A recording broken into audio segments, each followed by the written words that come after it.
I got started playing music, I was about 5 or 6. My cousin and I, we grew up playing with our granddad. Granddad played fiddle and mandolin and acoustic guitar. So we grew up playing a lot of fiddle tunes, and I actually didn't start playing electric guitar until I was probably 18 years old, 17 years old. I started playing guitar like kind of as a vehicle to play rhythm for my cousin or my granddad when they played twin fiddles.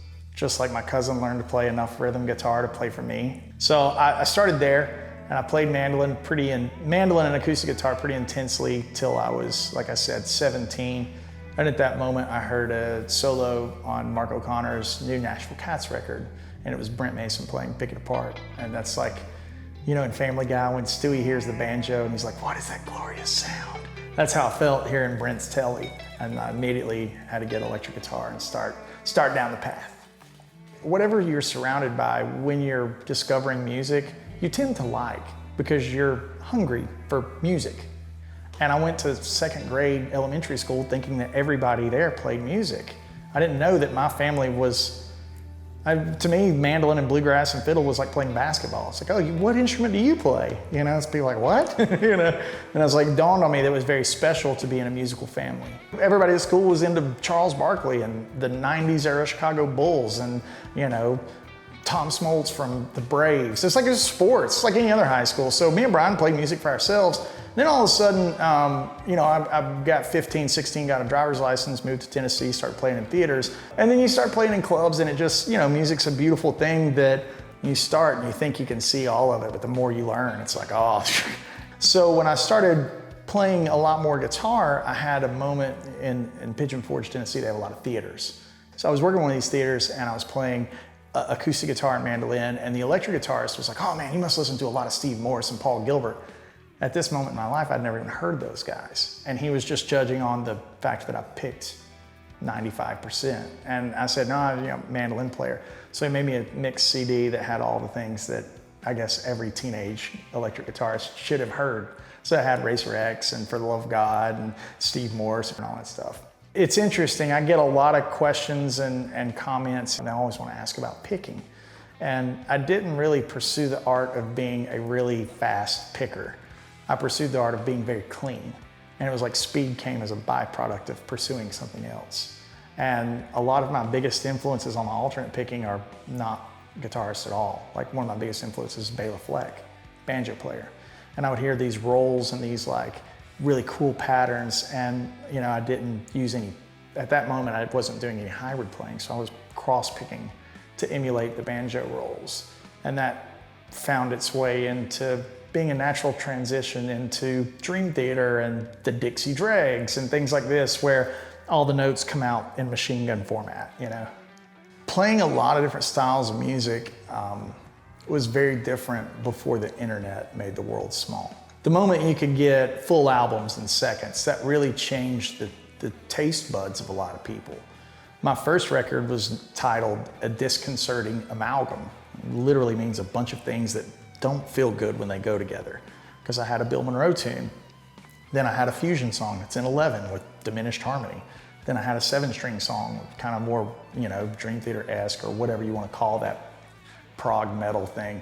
When the internet started bringing more notoriety to players like me, and also people's taste buds were changing. You started seeing that people were discovering the Dixie Dregs, then they discovered Mark O'Connor. And then, so it's like you can reverse engineer the threading, where guys will email me now and they're like, oh, I just discovered, you know, this banjo player, Scott Vestal or whatever. I'm like, yeah, I was listening to him when I was 11.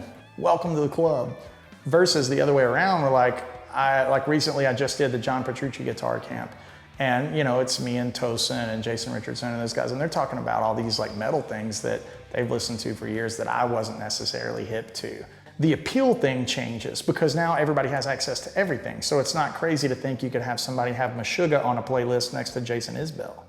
So it makes what I do a lot more digestible, and more importantly, as I've gotten older, I've figured out a way, instead of playing a Southern-inspired song and then a rock-inspired song, now on a record like Junktown, the songs are all of it in each song. And I think that just comes with chasing the thread in your mind to hopefully make a better version of the thing that makes you you. And so now I'm just trying to find a way to express more of what that blend is, like more of my own gumbo. First of all, content creator. That's become such a dirty word. You know, I don't like that word because the Beatles were content creators. The medium has changed, but like they made content.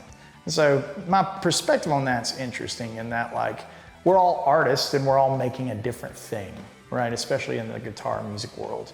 We think we're a big, huge culture, but we're really small. Like there's, you know, we're a really small group of people.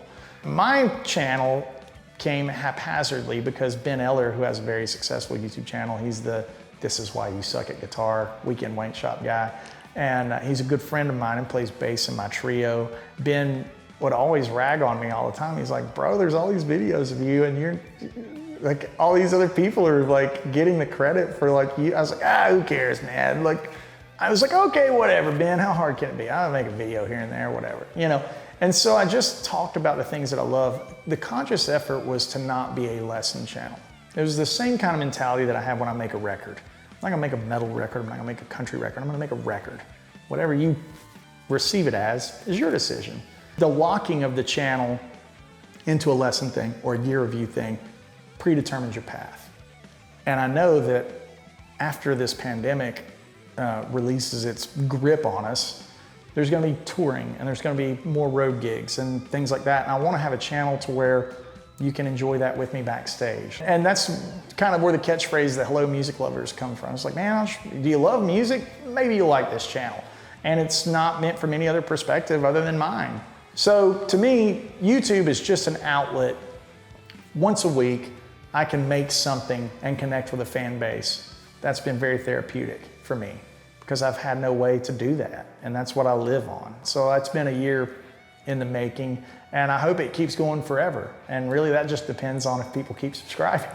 The moment they quit subscribing, the moment it's over. That's kind of the nature of the game. The Woodshed Guitar Experience, to put it in a couple of sentences, it's a 3-day event, Middle Tennessee on a beautiful lakefront. And it's got that Southern hospitality. It's turnkey. We take care of your food, your adult beverages, your lodging, all that good stuff. And by the way, we've got 6 of the best guitar players that walk on the earth. So for me, I get to be the host and invite all these people to this property and I feel like, hey, come to my house and hang out, you know? But on the other side, it's like I'm a fan and I go watch everybody. Like when I'm not teaching at this thing, I'm learning too. And then on top of it, like I said, community is a goal for me. That is the thing. I want to bring people together. And so that's where it is an actual camp in 3 days of bringing in players from all over and fans of music.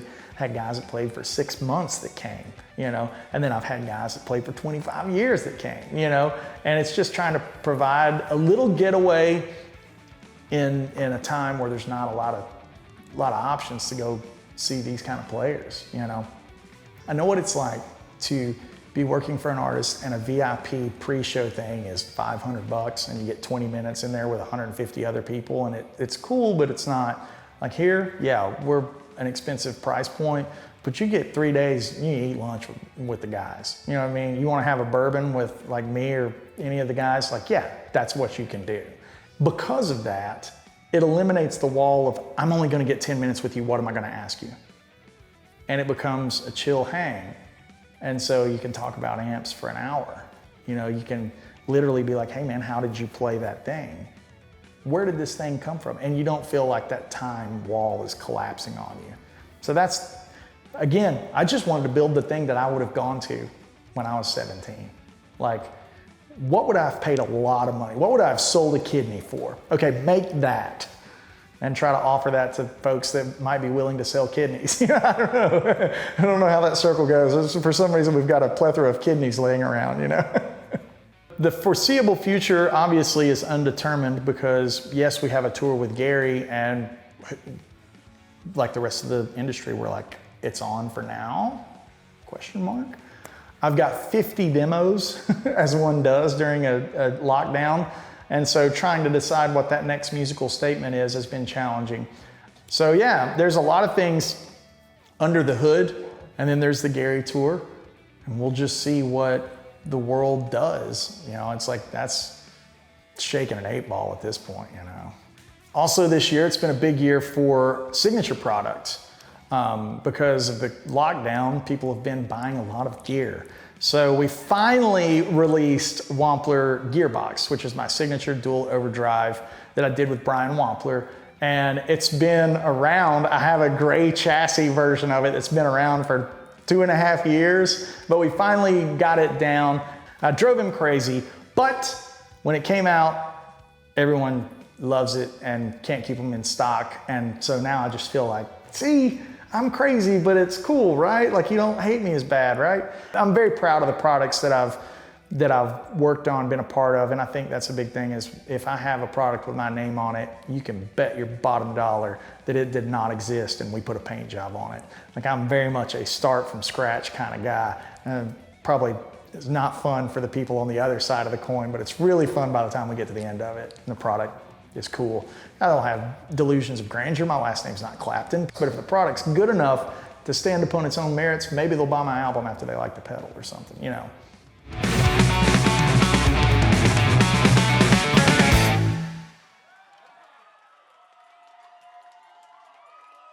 Hello music lovers, Andy Wood here at the Woodshed Guitar Experience, and I want you to jump over to americanmusical.com and check out that pedal section, specifically the Wampler section. Andy Wood Gearbox. Go order that right now.